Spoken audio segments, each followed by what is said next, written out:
Hello, everybody, and welcome to the Wrap Up Live. This is the official Raptors Republic live post-game show where we recap, we dissect, and we have some fun talking about the latest Raptors game. I'm here with my two guys, both representing Raptors Republic. We've got Zarar here, we've got Kyle here as well. Guys, that although that was a loss, okay, that might have been one of the more exciting games this season. And I'm honestly shocked because I felt like the Raptors gave that away. Tonight, the Toronto Raptors were defeated by the Portland Trailblazers, 118 to 113, bringing the record to 7-8 on the season. And yeah, guys, what are your first impressions on the loss? We saw Damian Lillard and CJ McCollum go absolutely berserk on us, specifically CJ McCollum. I feel like Damian Lillard gets that, and it's well deserved, obviously, the mantra of, one of the most clutch players, not just in the game, but in the history of the league. But man, if we're talking in the game right now, I think CJ's there as well, because this isn't the first time he's done some awful things to the Raptors in the clutch. Zarar, I'll ask you first, what do you think about tonight's game? And do you think the Raptors could have pulled it out near the end? Yeah, they could have pulled it out. I kind of feel bad for Scottie Barnes. Two kind of big turnover-ish plays late in the game, which kind of marred an otherwise pretty good game. What did he have today? I'm looking at his stat line: 18 points, 6 of 14 shooting. That's a pretty good game from Scottie. But sort of two rookie mistakes. Kind of got caught underneath the rim on one of the late plays. And then I think, I don't know, this is the one that, this is the pass you're showing there. But yeah, two late turnovers. I mean, if it weren't for those two plays, maybe the Raptors could have pulled it off. But overall, man, you look at Portland's, 3-point shooting. They shot 44% from downtown, 56% from the floor. It's going to be near impossible to overcome those kind of percentages, no matter how well you're playing offensively, right? And while this game was going on, I was checking some stats on Basketball Reference, and I pulled one out, and that was like the Raptors allow, the most threes corner in the league, right? And they're about like 14th at the middle of the pack at defending them, but they allow the easiest three more than any other team. So I don't know if that's part of defensive philosophy, if that's strategy, or if that's happenstance. I don't know what it is. But whatever the case is, you're allowing a team to shoot 56%, and I don't care who you are. That's going to be a tough hill to overcome. Yeah, absolutely. Kyle, give me your thoughts on how the game ended there for the Raptors. Another tough one. It feels like every single one of these games is winnable and just kind of slips through the fingers in the last 6 minutes or so. You're right, Zarar, that no team you're not going to win a game in which the other team's shooting so ridiculously from three, but there is an argument to be made that like teams are going to keep shooting such a high number because those corner threes are always open. Like you said, it's the easiest shot. So I'd like to really dive into defense tonight. I feel like it's easy, it's more tangible to discuss offense, but I think there's a real defensive issue with this team over these last 3-4 games maybe, and it's kind of a 180 from the beginning of the year, in which we thought this was a lockdown defensive team that just had to scrape together offensive possessions. It's like all of a sudden they're putting up huge numbers and can't guard anyone. Yeah. And it's not absolutely. It's not like they're dominating the glass or they're controlling the glass to the point where they can overcome the high shooting percentages. They're at best, they're better than last year on the glass. They're not dead last in the league, but it's nowhere near enough to overcome the percentages they're giving up. Yeah, for me, the Raptors, they played very, very good defense in the first half. I mean, to have the amount of guys, I mentioned it in our little group chat, to have the amount of guys, defensive, all NBA level defensive guys at your disposal. You have Fred VanVleet, who, in terms of perimeter defending from all guards in the league, if there's a list of 5, Fred has to be on it. Like he's definitely top 5 in that category. You have OG Anunoby. You have Pascal Siakam. You have Scottie Barnes. You have Gary Trent Jr., who literally leads the league he literally leads the NBA in deflections this season, and has been a menace on the perimeter defensively this year. The effort level is huge. I think from last year, what I noticed with Gary Trent Jr. is the effort level was there. It's just there wasn't much substance to it. He would get blown by very easily, and now it's almost like Gary Trent Jr. takes defense personal with whoever's in front of him. And the Raptors had one of the probably biggest offensive tests in terms of backcourt pairings in the league, and Damian Lillard and CJ McCollum. And for me, the Raptors did a very good job in the first half of holding those guys down. I think the beginning of the fourth quarter is when all things just started crumbling for the Raptors. OG Anunoby, I'll give him his credit. His first half was incredible. It was maybe the best first half I've seen from any Raptor this season. He had 22 points in the first, I think it was 17 or 18 minutes of the game. Norman Powell and Norman Powell's my guy. Like, this guy's a former Raptor, but he was just getting absolutely bullied by OG Anunoby. OG's stronger than him. OG was blowing past him. It was everything. We saw every single bit of OG's shot profile, which was very encouraging tonight. We saw the post-up fade. We saw a step back in order. So I literally wrote down the order, guys. In order of OG's first 22 points, it was a post-up fade, a step back three. It was 4 catch-and-shoot threes he hit in a row. It was a back down, what I call a bully layup, where he just backed down Norman Powell to hell and laid it up right over him. He hit another 3, so that's 22 points. That's 6 threes and 2, obviously 2-point shots, which equals 22 points.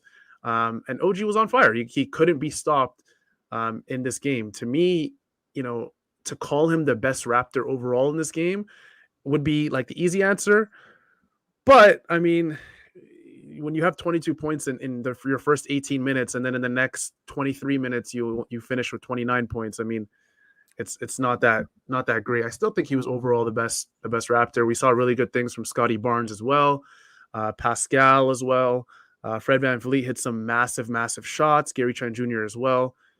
So I think almost every Raptor played a pretty solid game. You can't be really angry with anyone. I mean, there were mishaps.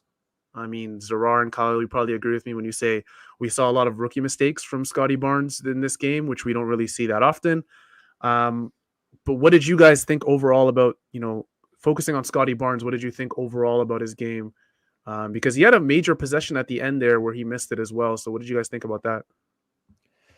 Honestly, I was most impressed by his energy. He was really going at Dame, clapping in his face, exchanging some pretty serious words with a guy who's probably 10, I don't know off the top of my head, 10-year NBA vet, big pedigree, and completely unafraid, and really went at him for that last quarter there. And it's a shame. I think that where you kind of get lost under the basket there, that's just something a little after timeout play where the first action got blown up and he tried to create a little bit. It's late in the game. I'll give him a pass on that.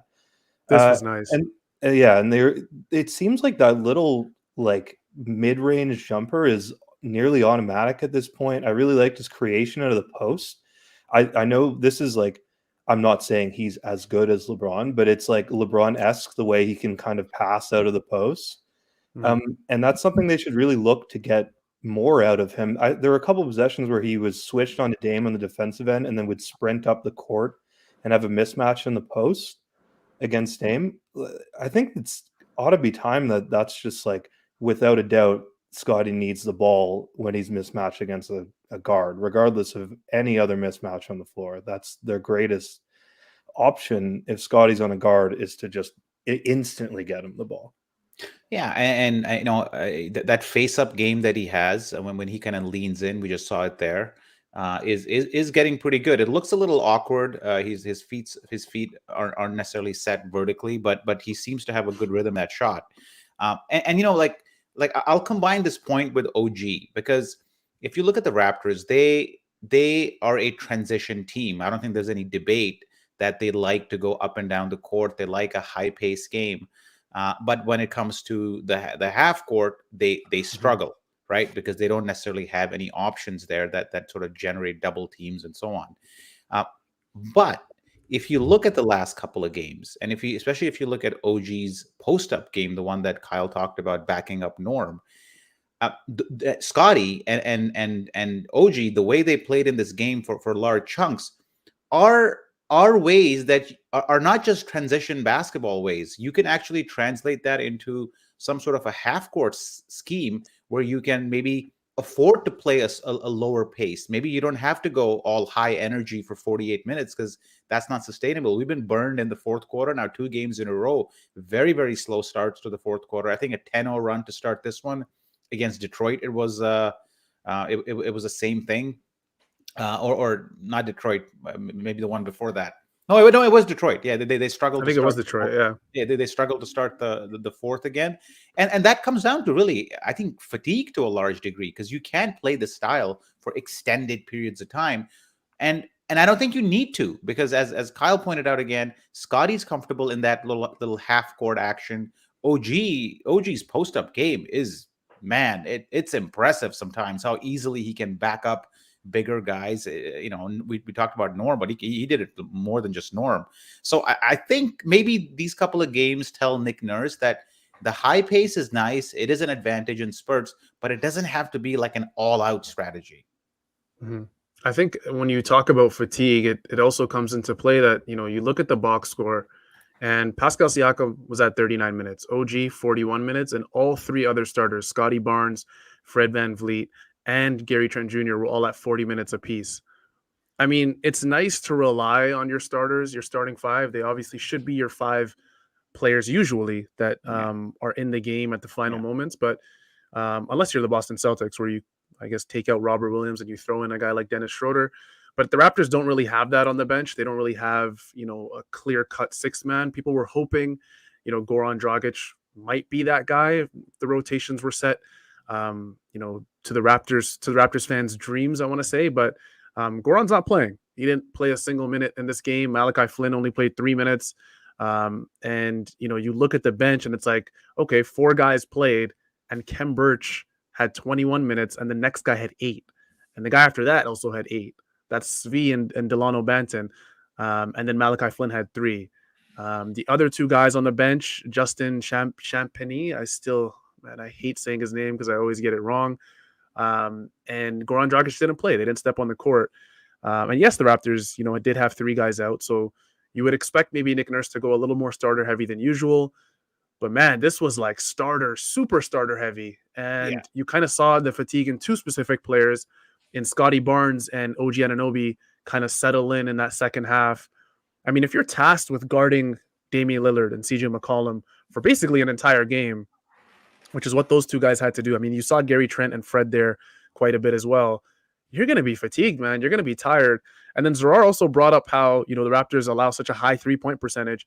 I think a lot of that has to do with the Raptors just kind of overcompensating for the lack of a true rim protector. They don't have a Marc Gasol in there anymore. So you're seeing a lot of teams attack the Raptors with pick and roll, and the Raptors overcompensating.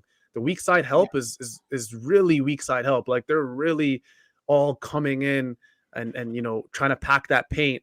And then next thing you know, it's a corner 3 wide open. And Nick Nurse at that point is just hoping for one of those 6'8", 7'6" wingspan guys in Scottie and OG to contest, to run out there and contest. But a lot of times that doesn't work. So I don't know. It's tough. It's like the Raptors, their starting 5 is, I think, can compete with almost every team in the league. We've seen them compete with most teams in the league. Brooklyn, just like a week ago, and a solid Portland team who, yes, I think they're 7-8 now after this win. But they're a very good team. But damn, like you need something from the bench. You need Nick Nurse has to rely on someone a little more. Maybe give Delano a little more run. Maybe give Svi a little more run. I know all the starters are playing well, like I said, but Kyle, I don't know, man. Do you agree with me when I say the bench has to do something? I couldn't agree more. I think it's kind of time where Nurse has to play that like bench lottery and try to give a guy maybe a Flynn, maybe it's Champagny. I gave it the full French pronunciation there, or whoever it may be, to get some extended run and try to really prove themselves. Because I think beyond Birch right now, they don't really have reliable bench contributors. And Nurse seems to be the type of guy who really relies heavily on trust. Like he has kind of trust issues with certain guys. I mean, Boucher being one of them, although he didn't play tonight, but that's sort of an example of the type of relationship Nick has with the bench players. And they need more guys off the bench who Nurse can trust to get into rhythm and play extended minutes and really find a role on this team, because the bench is completely in flux right now. And it doesn't help that you got Siakam back and then yet another guy got added to that mix. It's if you look at the bench points, there it is, 37-12, right? That's an imbalance that you sort of have to correct. I don't know if you can. This shouldn't be a surprise, right? I mean, if you look at our lineup heading into this one, we were pretty top heavy right from the start, right? I mean, if you look at our, as Sahal said, like our starters were swamped and 37-12 off the bench. And it's interesting that if you compare this season to this time last year, you'll notice that Nick has been, his strategy towards lineup diversity is completely different. If you look at last year, I thought we saw all kinds of weird different lineups, game in, game out, and that's without necessarily having a lot of injuries. And this year, he isn't really doing that. He's not necessarily experimenting with different combinations of lineups, because he did that last year. And this year, sort of point out that his approach to the lineups is quite different. Last year was heavy experimentation. This year, it's much more static. I don't know what he's seen that has made him change his approach. Are you was Lewis? Oh yeah, are you happy about them or doesn't about them playing? I feel like a crazy, like the It's Always Sunny in Philadelphia meme with the guy on the board, but like, does Flynn not deserve more than 3 minutes? I thought he gave them pretty good minutes tonight, and Fred played in the 40s. Like, that guy needs a rest. Flynn wasn't bad tonight, was he? Flynn had a decent move there. He pulled it. He got after an offensive rebound. We got a he had a drive to the rim against traffic and he finished. That's the play that I remember the most. He wasn't a defensive liability. Yeah, I mean, it goes back to the other point that Nurse, for whatever reason, is much more conservative and trying to stick with a core bunch of guys. And he loves Delano Banton, but even Banton didn't play much, right? I mean, he could play about 8 minutes in the first half, and that was it. So that I thought Sahal was quite odd. Yeah, it was odd. And honestly, I kind of understand when it comes to Delano, because he did something that very few NBA players, I don't even know if this has been done before, but he played 4 straight nights where he played with the 905, and then he also played with the Raptors. So maybe that's just like an overall fatigue thing that maybe Nick Nurse didn't want to, overdo it for Delano. So I understand it from that point. But Svi came in the first half, he hit a shot, right? If I'm not mistaken, I think he hit a shot, or maybe that was Malachi Flynn. I think it was Malachi. Now that I remember, but Malachi hit a shot. I think Svi came in also. He hit an early shot. I think he finished 1 for 3 in the game. And it's like, we have to trust them a little more. I know it's kind of like a two-way street where we say we want more from the bench. We say we need more from Svi. Maybe you just need better players. Svi and Malachi just aren't cutting it at the NBA level, coming off the bench consistently every single night. Delano is a second rounder, and he's probably been the most consistent bench guy for the Raptors this season. Is that, more of a representation of Delano, or is that more of a representation of the Toronto bench? Like, you don't know, to be honest. At this point, I think the Raptors just need better bench play. And I think now Nick Nurse has kind of planted a seed within his own head that, he's already missing Chris Boucher, but Chris Boucher, to be honest, hasn't been all that this year so far. So he has these seeds planted where it's like, I can't really trust these guys. I'm going to put them in for, a little stint. And if they don't go crazy, then they're not going to see the floor for the rest of the night. I think Nick has kind of implanted that seed within his head where now it's like, you have to impress me immediately, or I'm just going to roll with the starters 40 plus minutes. And I don't know. I don't know, honestly, if I blame Nick. I don't know if I blame Nick Nurse for that. I think the Raptors just need more firepower off the bench. Like, you look at that bench and just be honest with yourself, whether you're a fan of the Raptors or whatever. If you copy and paste that to, let's say, that bench, the Orlando Magic, most people would say that's an underwhelming bench. Like, that is not a bench that really inspires you. All those names that you see right there. And again, yes, the Raptors are missing Utah, so it's kind of understandable. Chris Boucher is, when he's healthy, I guess maybe he can offer you something else, but I don't know if Utah's even the answer. Like Watanabe is a good player. I think he's an NBA rotational player. I wasn't so sure about that last season, but he proved me wrong.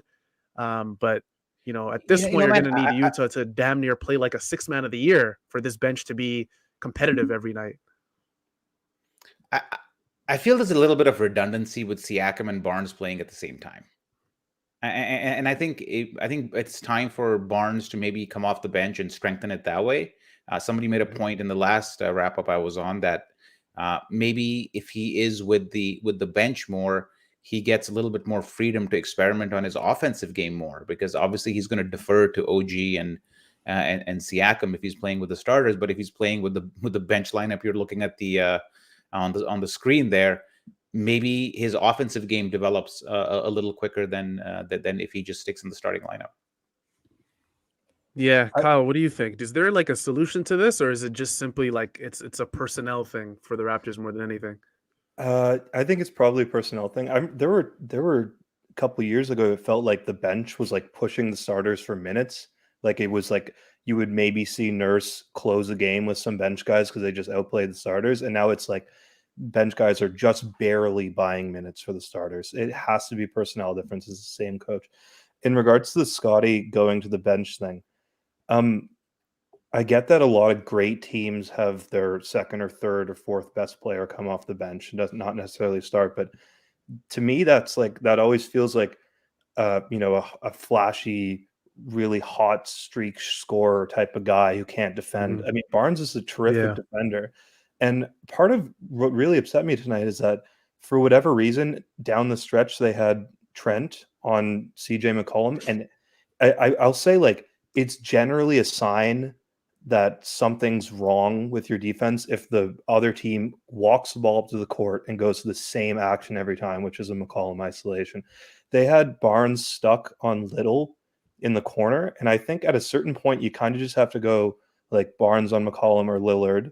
And if they want to attack Gary Trent with Nasir Little, go ahead. Be my guest. Take the ball out of McCollum and Lillard's hands. Go try to post up Nasir Little and see what he can do on GTJ, because like McCollum just torched the Raptors tonight. Completely torched. In terms of like what Scottie, I don't know, Zora, I'm kind of on the fence. Like I really want to disagree with you, but at the same time, it's like, part of me is like, hey, Sahal, come on, like Scottie's, been one of the Raptors' best players this year. Although he's, despite him being a rookie, like he's really been one of the most consistent Raptors. So how could you bench him? But then the other side of me is like, well, I mean, if this is what's going to happen on the bench, 3 out of 4 nights for the Raptors, then maybe you do bring Scottie, off the bench. And that doesn't mean that because Scottie's on the bench, he's going to be relegated to a 20-minute role or a 25-minute role. Scottie's still going to play starter minutes. Scottie, in my opinion, would still finish games for the Raptors. But I think just for Pascal Siakam and his, like Zorar said, the redundancy between the two, maybe Scottie just becomes a 6th man his first year, in the NBA. Let's at least test it out. Let's see how it goes. If it helps out Pascal Siakam a little more, if it helps out Scottie, if it helps out the bench, if it helps out, Svi and some of these shooters off the bench. Can I'm I okay ask with a that. question? So, Can I ask a potentially blasphemous question? Was Scottie worse than Pascal tonight? And in general, who makes their teammates better more, Scottie or Pascal? don't do this to me. Please don't ask me this question. Zorar, you answer that. I mean, if you look at the pure numbers, I think you'd have to say that Siakam has more of an emphasis on playmaking. So if you're defining making your teammates better by how many assists you rack up, it's for sure Siakam, because Siakam actually, I think, actively looks for the pass more than he looks for the shot these days. It's almost like he's going through like a DeMar DeRozan, that year he had where he was like passing up everything and like, oh, DeMar's getting assists. It's almost like Siakam is actively looking to pass. So I think he definitely racks up the assists and is trying to, become a better playmaker. For sure, I think Siakam has a bigger impact on the game because I think as much as we love Scottie and he's hard-nosed and I think he's going to be a great player, Siakam follows Nick Nurse's defensive plan to the T. right? He is a model citizen in Nick Nurse's defense. He does everything that's asked for him. He will contest like 3 different areas on the court. He will lunge on the perimeter defense. He will come down for the boards. Then he'll run in transition. So I would definitely say Siakam is the more impactful player and makes if that is your primary question. I think that he probably gets more opportunity to play make, so the assist numbers might be a little bit skewed in his favor in that situation. And even beyond assisting, there's something like intangible about the energy that Scottie brings that I don't know if I want the starters or really like anyone to go without. So we'll see. Maybe he does belong on the bench because. But our problem is on the defensive side. Like we have to figure out how do we not give up 56% shooting, man, and on a being the more rested team. Yeah, it's Zarar, but I think a lot of it also just had to do with Damian Lillard and CJ McCollum being Damian Lillard and CJ McCollum. Like those are 2 guys out of maybe like 20 in the league who, when they're hot, you literally can't stop them. Like you can't do anything. You can throw all defensive guy at them. It's not going to work. Isolation, high pick and roll, anything. You could throw any defensive coverage at them. To the Pistons. 115 to the 76ers, right? I mean, but that's not an isolated case of 2 guys went off on us, but I think our overall defense has been an issue all season long. Yeah, of course. The Pistons, I wasn't here for that show. I did watch it, but the Pistons, for sure, like that's a team that got blown out by the Cavaliers the night before. They were on a second night of a back-to-back. Portland is at home where they play very well, by the way. I think they're like 1-6 away and like 6-1 at home now or something like that. Something around there. But I don't know, man. Like some of the shots Dame and CJ were hitting were tough. Like it wasn't all open shots. I think some of the shots they were hitting was like, damn, okay. Like I was shrugging, like, all right, that's Damian Lillard. That's CJ McCollum. Like, okay.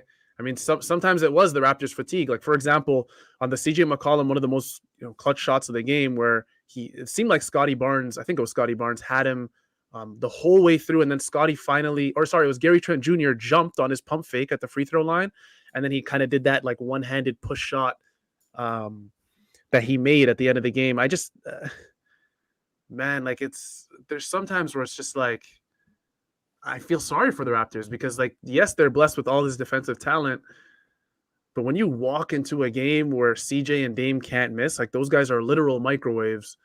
It's so tough. It's so tough for me, guys. The Raptors, I think you have to try something new. Like at this point, they started off the season 6-3. Right now they're 7-8, if I'm not mistaken now. So that means they've won 1 of their last 6, if I'm not mistaken. They're 1-5 in their last 6. I think it's time to try something different. And people are gonna, maybe try and find excuses and say, the Raptors, they're missing this guy and they're missing that guy, and Precious wasn't there tonight, and Chris wasn't there, and this guy wasn't there, and Utah's not back, and we're just waiting for Pascal to get to 100% and all this other stuff. It's like, to be quite honest, those type of like little peripheral things are never going to end for the Raptors. There's always going to be a guy injured. There's always going to be a guy who's not 100%.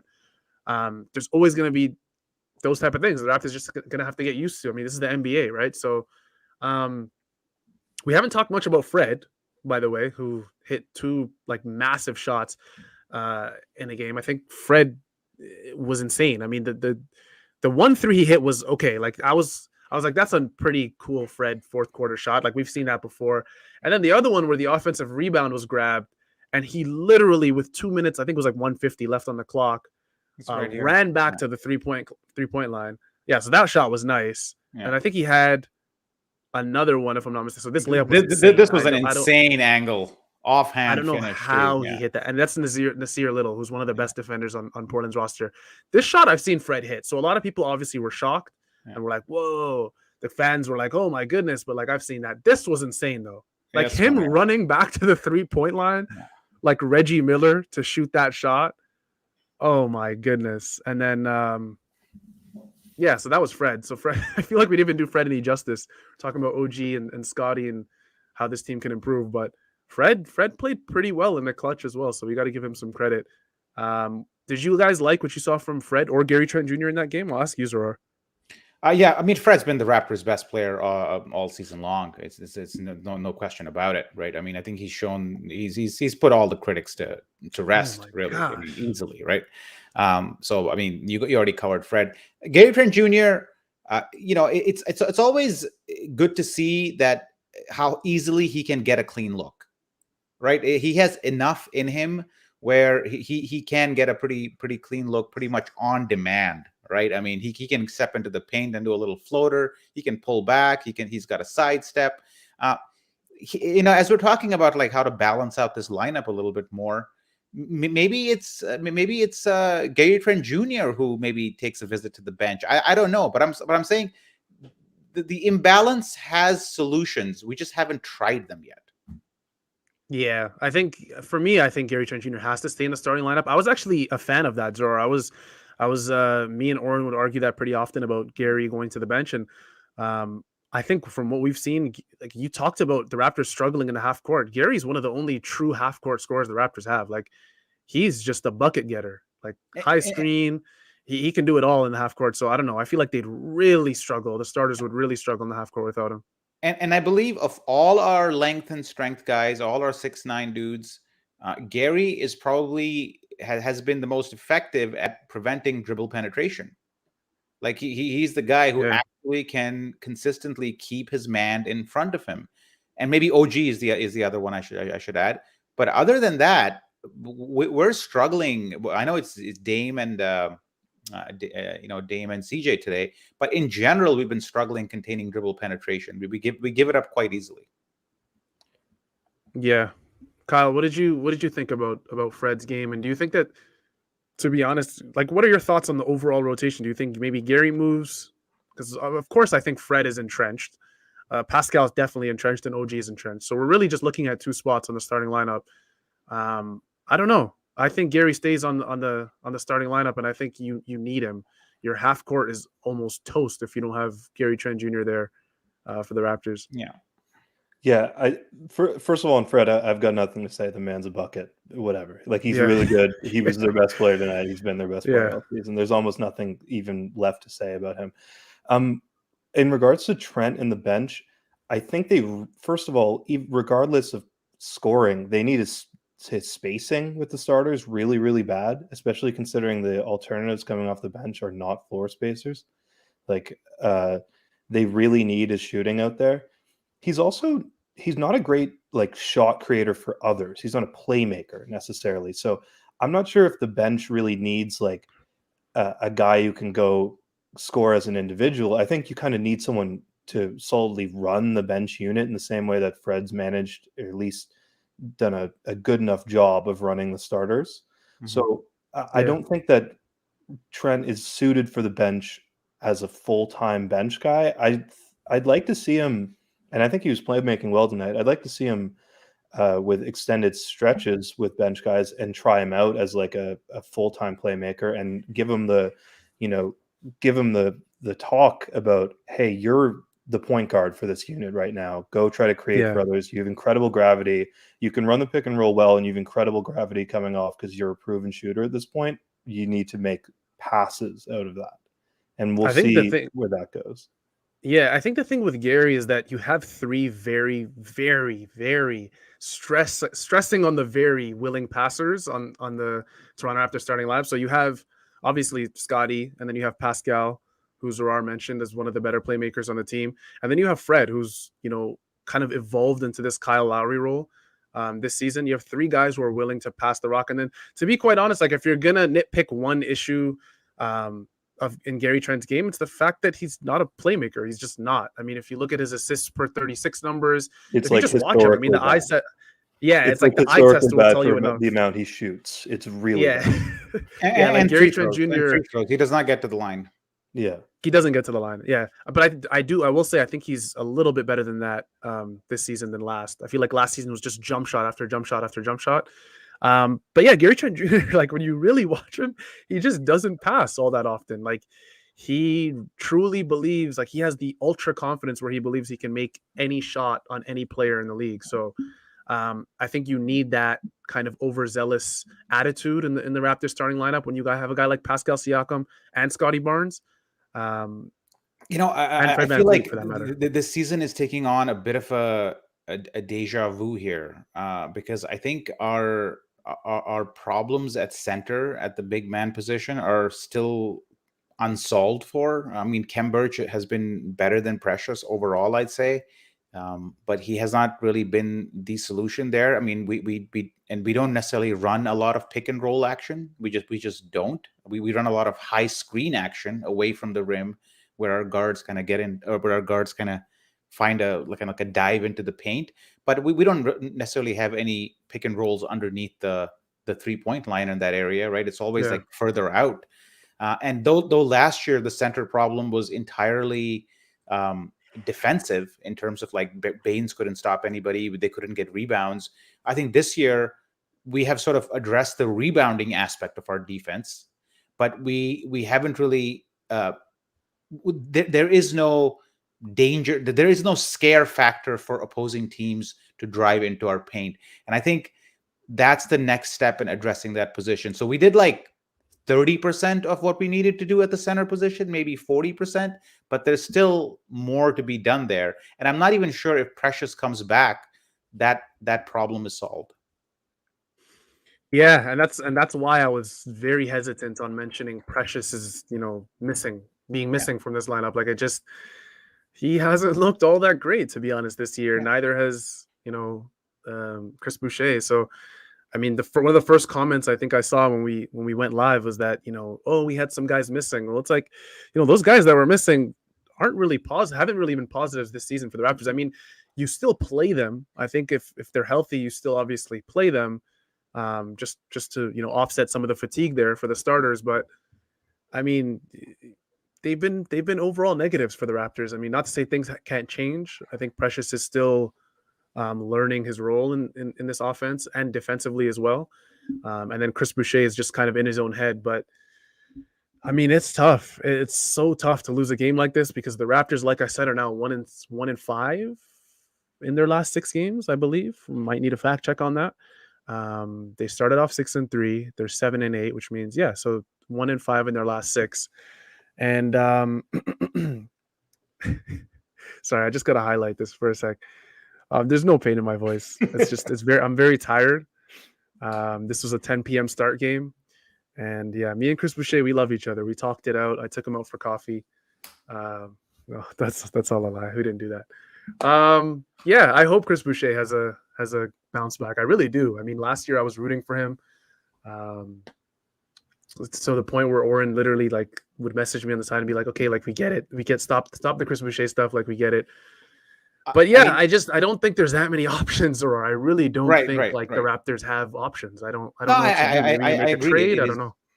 As Kyle said, it does seem like a personnel issue. I mean, we got a lot of comments here. We're not highlighting any of them that say this, but I think just we're a democratic country. But I mean, a lot of comments on. I guess we should address this, because it is sort of the elephant in the room here. I mean, 0-4 with Siakam. It's 0-4 with Siakam. And people are not happy. So Kyle, why don't you address it? And Yeah, I mean, he's a better player than the guy he replaced in the rotation. He's giving better minutes. It's not necessarily Siakam. I think it has more to do with the teams that the Raptors have played recently. Like the Cavs were a bad matchup for them. They have bigs and small guards who have killed them. The Trailblazers are a bad matchup for the Raptors. They've been killed by small guards all year. It's sort of like a personnel issue, less than a Siakam issue. That's pretty ridiculous. I mean, I would consider myself someone who's more critical of Siakam than the average Raptors Republic person, not the average Raptors fan. If you go on Twitter, those guys, that's a different level of critical, but I would consider myself slightly more critical of Siakam than the average person, and that's pretty ridiculous notion to think that he has anything to do with 0-4. Yeah, I agree. I agree, and I'm also, I'd say, I'd qualify myself as a Siakam critic often more than the average, but he's been fine. He's not getting in the way of people. He's contributing across the board. There's nothing. I don't have anything negative to say about Siakam's game at all. And he's also, if you notice in this game, it's not like he was doing the same thing every time. You saw a couple of highlights where he was in the face-up position, just blew by the slower Nurkic. like this move right here is a thought out move, right? It's not like he's taking inefficient shots. He's not even like the main knock against Siakam often is that he settles for the three, right?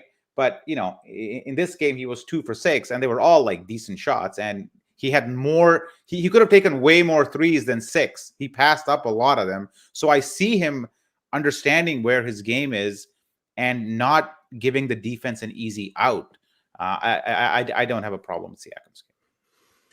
Yeah, I think that brings up perfect timing for me to mention the turning point of the game for the Raptors in the fourth quarter, when one of the guys we mentioned off the bench, Svi, was given a beautiful pass, an absolutely gorgeous dime from, I believe it was Scottie Barnes. You're going to see it, I think, on this play right here. Left-handed, like you know what? Yeah, we're not allowed to count me, assists. That counts as an assist. Put it on the Scottie tally.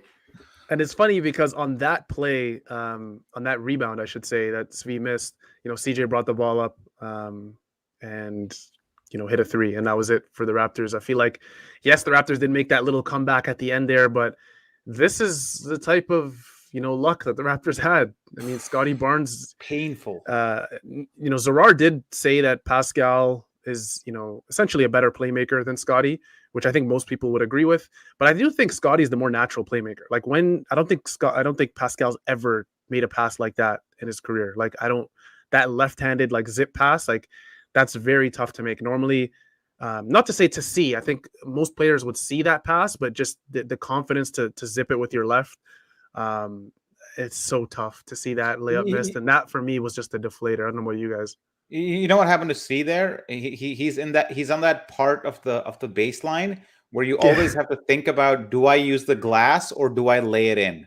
Right. And that's like and personally, I blow like 80% of layups when that thought's in my mind. And I think that's what happened to him there.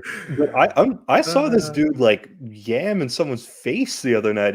He shouldn't be worried about the glass ever when he's wide open. Like that guy's I know he doesn't have the typical appearance of a person who can dunk, but like he was destroying the rim the other night. I think he caught it at a tough angle. Like when you really watch the angle he caught it, like when he catches it right there, he's almost underneath the net, behind the net. So he kind of just shuffles his way in and then misses the layup. But it's so tough. I mean, the Raptors, there's so many plays like that, very simple plays that just the Raptors somehow made look very hard. Another example was one of the last plays of the game for the Raptors. I believe that was actually the last play of the game. Can we stop watching this play? Like I'm getting tired of this. Yeah, it's hurting me. It's hurting me at this point. I think it was actually the second last play of the game for the Raptors, because OG did get fouled on the 3, which I still don't understand what the hell Norman Powell was doing. They're up 7 with like 4 seconds left on the clock, and he jumps on an OG 3. I don't know if that was like to help out OG, and that was like a hey man, like you're still my friend type thing, or I don't know what that was, but. On the second last play that they ran for Scottie Barnes, where he did the fake dribble handoff to OG, and then he drove on who was the Portland big man, Larry Nance Jr.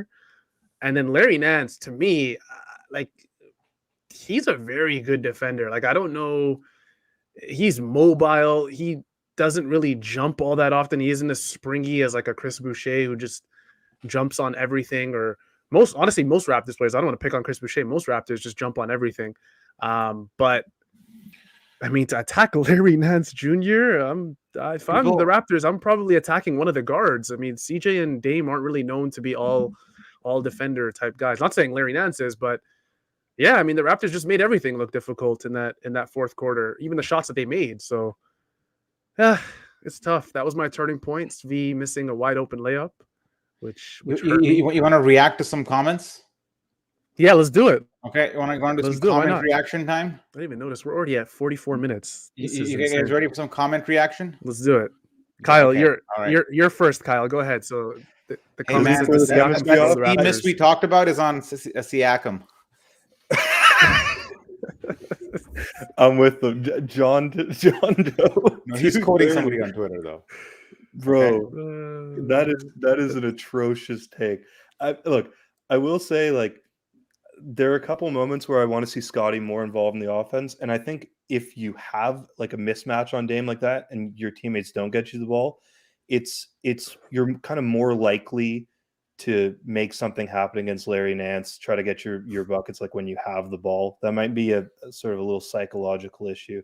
But that comment, bro, get the comment off the screen. This is like we're disparaging our reputation. All right. Okay, thank you for your reaction, Kyle. Sahal, for you, buddy. All right, Kenneth Lau says, I don't have a problem with Siakam's offense. It's our defense that's broken when Siakam plays with Barnes. Yeah, we mentioned this. We mentioned that Zarar was actually the one who brought this up, the redundancy between the two players. Very similar players. Siakam's almost like a more refined Scottie Barnes. Obviously, not saying they're the same exact player. I think Scottie's ceiling is much higher than, which is pretty crazy to say because Pascal's an all NBA second team guy from a couple of years back. So me saying, Scottie has a higher ceiling than what Pascal's at now is pretty cool for Scottie. But yeah, I'm at the point with the Raptors where I've mentioned they've lost 5 of their last 6. Try something new. Like, why not? Like, Nick, fuck it. Let's do Scottie off the bench. Let's see how he rolls with guys like Svi and Malachi and those type of guys, especially if you're shorthanded. Like, if you're missing, Utah and all the boys, then why not? Let's try Scottie off the bench. You still, like I said, you still finish with him. I'm of the opinion that obviously the closing lineup's more popular than the starting, more important, I should say, than the starting lineup. So Scottie's still going to get his 30-plus minutes a game. He's still going to finish games. But let's try Scottie, maybe Fred, and 3 bench guys or 2 bench guys. Let's try that a little more. I want to get your take on this one too, Kyle. But like I'll say, as great as lengthy defenders are, 6'9", 6'11", 6'9", 6, that type of height guys, Siakam type height guys, are not that great at containing dribble penetration, right?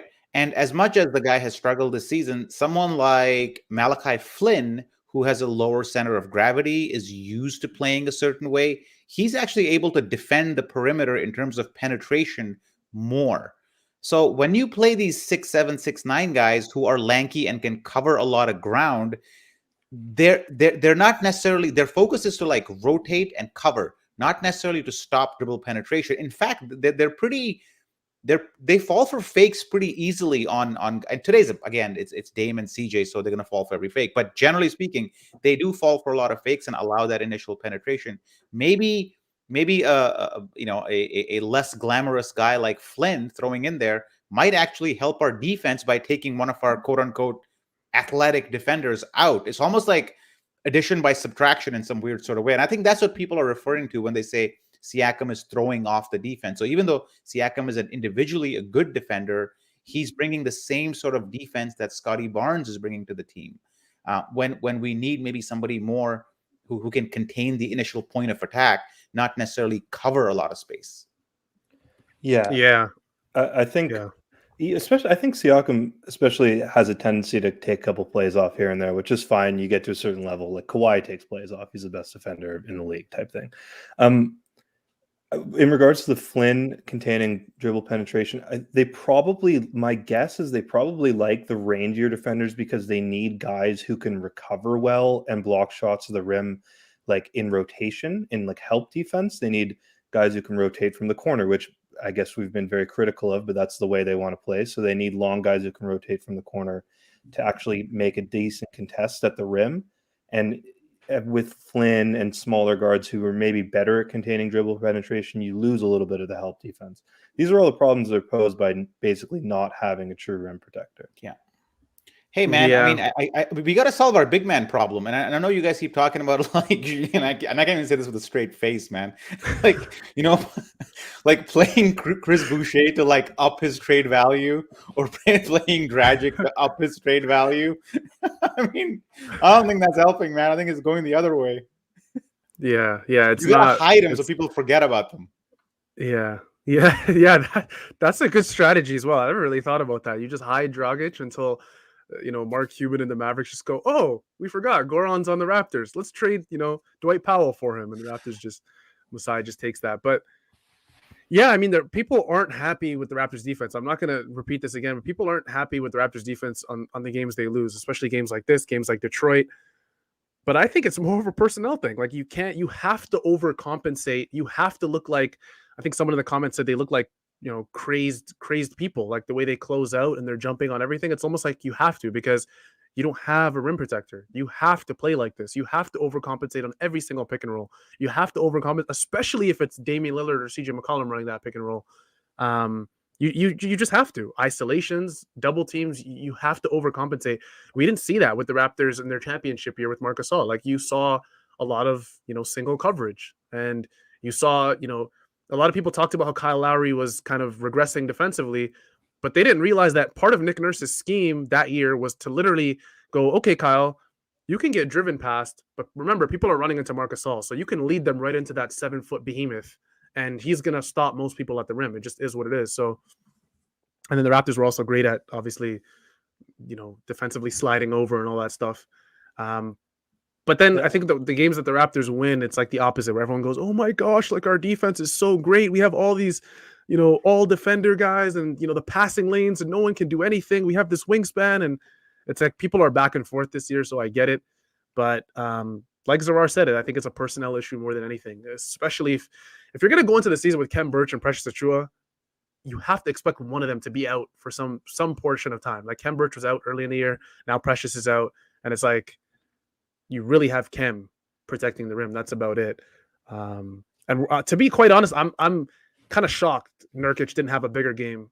I don't know if you guys noticed, but on one and one play, he put his hands up like this, and he was like, wow, thank you. Like, I finally got the ball. Like, thank you. I've had, 6'8" and 6'9" guys on me the entire game, and I finally got the ball, and I got an and one with it. So, I mean, it's tough. Do you want to show that? I don't know if you have that.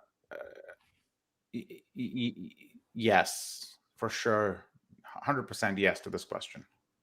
Yeah, couldn't agree more. Yes, but also I think that scheme has to be employed.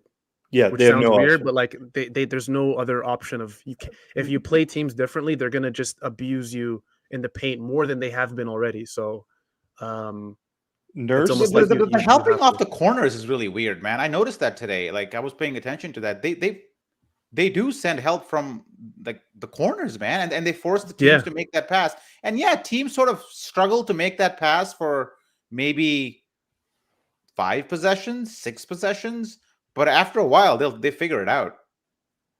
Yeah, no, absolutely. It's overcompensation. You have to, help on the screen. You have to come inside, and then the corners are going to be wide open. They're almost daring teams to shoot.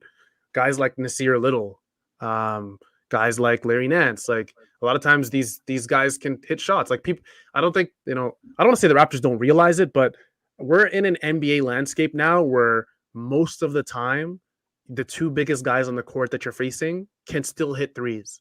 Like, if Kem Birch was shooting threes for the Raptors last season, whether he was hitting them or not in the corner, like, people are going to shoot these threes. Like, it's not like back in the day where you had a center in the corner who was 7 feet who you knew wasn't going to shoot that ball.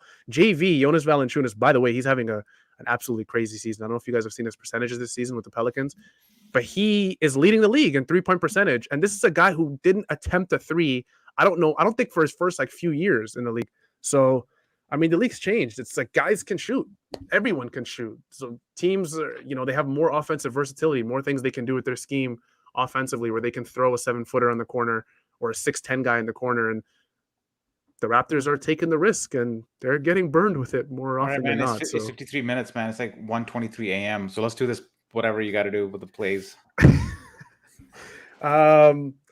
What are some plays that we have, Chris? By the way, this live show is produced obviously by Chris Howson-Jan, so we want to obviously thank him for producing the show. This is one of the plays I brought up. This a typical high screen, like Zarar mentioned, and then Scottie Barnes is almost in the pocket at the baseline. You see, he makes the first pass, and then he sets that screen for Fred, and he just drifts over to that little pocket. Fred gets a quick screen from Pascal. He flashes over. And then that's just a very easy play, I think, for the Raptors. And again, Zarar, we talked about the Raptors struggling in the half court, but damn, like, did some of their sets look pretty in the first half? Like, this is very good. And Pascal, when he gets that 10 feet from the rim, he's the exact guy that the Raptors want. I don't know if you remember, Zarar, but before Pascal came back from injury, it was actually Scottie Barnes making that pass down low. So he was in that Pascal role. And now it's Pascal to Scottie, which is nice to see. So just a simple half-court offensive set where OG just sits in the corner patiently He's almost like the third or fourth option on that play. And you see Svi in the other corner, and then just a beautiful pass from Pascal underneath the Scottie Barnes. I just wanted to highlight some of the half-court Yeah, I offensive mean, success that the what I Raptors like had. about this play is that it's not your primary action. The screen and roll here, the screen and the high low here was not your primary action. Your primary action was something else. So you got Fred on the dribble handoff, and then you run this. So it was a second option on the play. And what I like, if you notice, OG tries to actually cut right here early in the clock, and he gets denied there. So that's part of Portland's strategy. But when Scottie moves over there, that other guy doesn't necessarily have the same instruction of preventing the baseline drive. His instruction is something else. So I like how the Raptors sort of shifted their entire offense on the right side of the court to create that opportunity. It wasn't just a one-dimensional play. It almost had like layers built into it to get that point. Yeah, and if you watch it again, like Nurkic, he comes up really high. And whenever you can get a big, wide center like Nurkic to come up that high, like his feet are terrible. Like it's just, and that's not his fault. He's just a big guy, right? And once you catch him like that in open court, it's like he's in quicksand. So the Raptors knew that, and this is one of the benefits of playing small ball. You have plus playmakers on the court. So guys, this is what a 7-footer looks like. Everyone in the comments, just get a 7-footer. This is the problem with getting a 7-footer. He gets up to the level and he's lost. He can't move. That's the reality. Yeah, and I think part of that's also like Portland's coverage, where Chauncey Billups, their new head coach, he's telling Nurkic, like, you have to come up like that, because if you go under, right, and he does a lot of what Jonas Valanciunas used to do for the Raptors. He plays that drop coverage and just stays at the free throw line, right? Lillard's going to get caught on the screen, and then what does he do? Fred has a wide open three, and Fred will shoot that three even if he's semi-open, and he's very good at that shot. So and this play had another action. Like if you look at Fred, if he sets a screen on Powell there, it actually opens up a whole some other action there. If you notice, like he fakes it here, but right there, right? You know what I mean? Like if he screens Powell there, OG has a cut. I mean, the great play to pick from, because this can yield multiple results based on it's almost like the triangle offense where you're reacting to what the defense is doing, in a certain way. Yeah, and remember the clock started. The shot clock started with only 14 seconds on the clock. Like this was very quick. This was a play, like you said, a second action where the Raptors did everything very fast. Everything was done within 7 seconds. So, and you have good options like this. This play I loved because it maximized every single player. Like Scottie Barnes being near the net, he's very good at finishing. Fred being that guy that can deliver that entry pass. Pascal being that primary playmaker on that high-low. And then OG just sitting in the corner, Svi sitting in the corner. Two guys that are very, very good, spot-up shooters. So I liked it. And I want to see more of these type of half-court sets from the Raptors where they can utilize each guy's strength. I don't know, Chris, if we have another play. I think it's the third quarter. Okay. Yeah, go ahead. Chris, if you're able to pause it right before Gary Trent makes a pass, I just want to highlight, look at the gravity Gary Trent has coming off of this screen. There are two guys completely committed to his shooting or driving threat there. And it seems like this little short roll for whoever the screener is constantly available for him. If he can find a way to make that pass consistently, that little find a way to get the ball. It can be a little bounce pass. It can be a little over the top thing like he does here. There are other options. Eventually, that's going to be something that would maybe have me more inclined to put Gary Trent Jr. in that bench conversation if he's able to run an offense like this. And, as soon as he's a proven playmaker, as soon as he can make this pass to Birch, then there's help from the corner, and Birch is a capable passer. Or if this is Siakam, like we just saw, Siakam's a capable passer. This unlocks so much. This is really the next Portland, step. though. Like, that's awful. Like, it's the same situation. Yeah, it's the same situation where Portland's just betting on Gary not passing, like Kyle said. But also, like, the pick and roll coverage is awful. Like, Nurkic does the same thing where he shows and he steps forward, and there's this time the corner help just isn't there at all. Like watch Nazir Little on the bottom left of the screen with Scottie Barnes. And remember, Scottie Barnes has gashed him. I mentioned this on Twitter as well. Scottie Barnes has gashed him specifically on a couple cuts in this game. So he stayed home the entire way. I mean, that's such an easy help. Like that's where your weak side help should be. Like Nasir Little bottom left right here should shift over to Ken Birch and do something at the rim. And then that's, a kick out, I'm assuming, to Scottie Barnes, or maybe Ken Birch misses the shot. Who knows? But I don't know what Nasir Little's doing right there in the bottom left. It's also Cody Zeller. I'm not sure he needs to come out that high on the curl for Gary Trent Jr. because even if Gary Trent Jr. goes forward, there's still guys who can like drop down to help out. Yeah, it depends on how effective the screen is. Like if you watch Zarar, how the screen starts, like Ken Birch really like shoves who is that? Covington out of the way. Like that's a good screen where Covington's like almost on Gary Trent behind him or like almost on his hip, which is a good screen for the Raptors. It's just like it could have been an offensive foul, man. They could have called it. Could have been, yeah. That easily could have been an offensive foul, but Nasir Little has to help, like, because Dame can't help. Dame's on OG in the other corner. Like, he's not going to do nothing to Ken Birch. He's also the strong side. He's not really the help guy there. Like, Dame isn't the help. Dame is not the help guy, exactly. Yeah. It can't be Dame. And with OG shooting like he was in the first half, that Dame can't help that. So, pause it here, but switch the positions of Gary Trent Jr. and Scottie Barnes, and this play is even more effective. Yeah, exactly. Right? Just swap the two out in this freeze frame. And now you also have a 3-point shooter, OG, on that side, and Gary Trent Jr. here. And this ultimately is the value of having playmakers on the court, is where you playmakers and shooters. Right now, the Raptors sort of in this possession, there are two guys on the court who can't really shoot threes effectively, which is Birch and Scottie. So if you switch Scottie at the playmaking position, then you get two shooters on the corner, and that opens up things a bit more. Yeah, and I mean, if Ken Birch is setting screens like that was one thing Raptors fans loved him for last year when he kind of replaced Aaron Baines, setting screens like that. Thank you to Maxwell Tomlinson for the super chat. Man, he says, hopefully, generous. Thank you. he says, hopefully this covers the double espressos tomorrow morning. Thanks for the commitment. Yeah, it's 1:32 a.m. in Eastern time. Jesus Christ. We've been going for an hour. Oh man. And Zarar, he says what's on his mind. He's not shy about it. So Maxwell's house. Did that guy say Maxwell's house?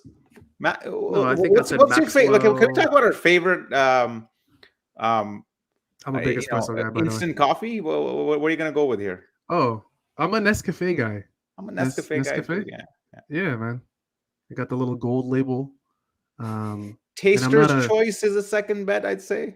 Yeah, my brother's a big Keurig guy, but I've never liked really K cups like that. I don't know if I should say that on the live because now we're never going to get a Keurig sponsorship. But yeah, I'm a Nescafe guy. So Nescafe reps. Send this to all the Nescafe reps. Thank you, Maxwell. We appreciate it. And yeah, Zarar, man, to get back to what you were saying, that would work so well if Scottie was the main initiator on that play, and then you had Gary Trent in the corner. That would work so well. But like I said, this also works, like Kyle said, because guys realize now, teams are realizing how good of a mid-range jump shooter Gary Trent Jr. is, and maybe that's what Cody Zeller was thinking. I can't give this guy any room on the mid-range jump shot. So, I think that will do it for us. Man, Top Shot Tesla just reminded us, man. We got to do the Taxman of the night. Oh, yeah, you're right. Look at that. Wow, that's when we got true fans here. Thank you, Top Shot Tesla, for your super chat. We appreciate that. He says, bring on the Taxman. So our Taxman player of the night. You know what? I'll let Zarar, do you want to say the Taxman player of the night? Because I don't know if you guys will agree with me. I got to go with OG still. Yeah, same. Yeah, I will too. So I'm going to go with OG Anunoby for the Can-Am Taxman player of the night. Can-Am CPA is a full-service small business accounting and tax firm with an experienced and friendly staff that can help you navigate through a triangle offense better than Phil Jackson, or honestly navigate against any offense when you're playing the Portland Trailblazers because they don't play any. But Can-Am also provides personal tax preparation and can recover the refunds that you are entitled to. So don't leave your money on the table. If you have questions about your personal taxes, reach out. Can-Am would be happy to help the Raptors community. Check out their Google reviews and visit Can-Am at www.canamtax.com. So shout out to OG Anunoby, our Can-Am Taxman of the night. 22 points in 18 minutes to begin the game, and he finished with 29. I was hoping, honestly, we'd see like a crazy OG game, a 40-burger. But yeah, John Doe says OG I'm with finished John 1 for Doe. 9 in the second I'm with half. John Doe. John I'm Doe's going got a with point. Fred.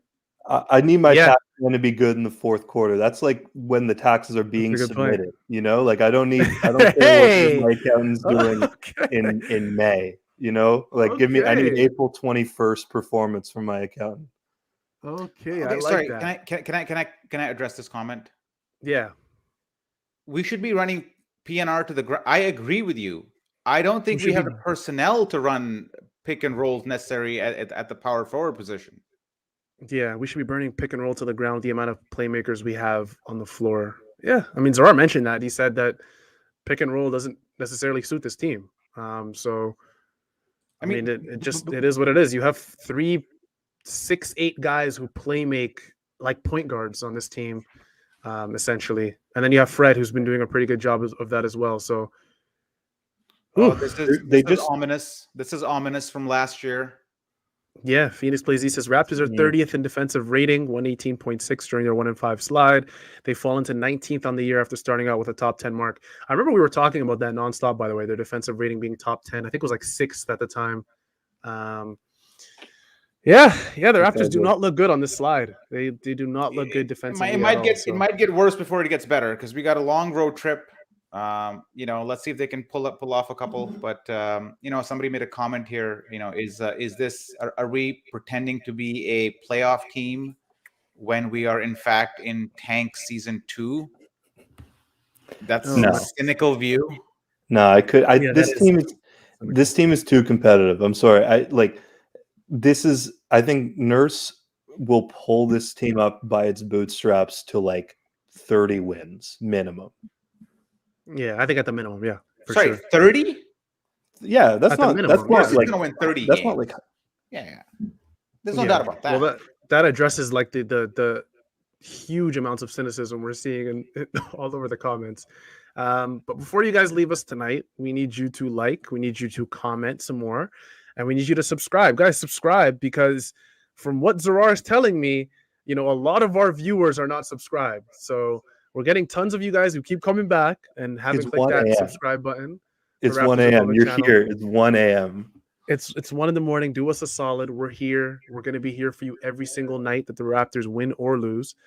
But this was the Wrap Up Live, your Raptors Republic live postgame show where your Toronto Raptors were defeated by the Portland Trailblazers 118-113, bringing their record to 7-8 on the season.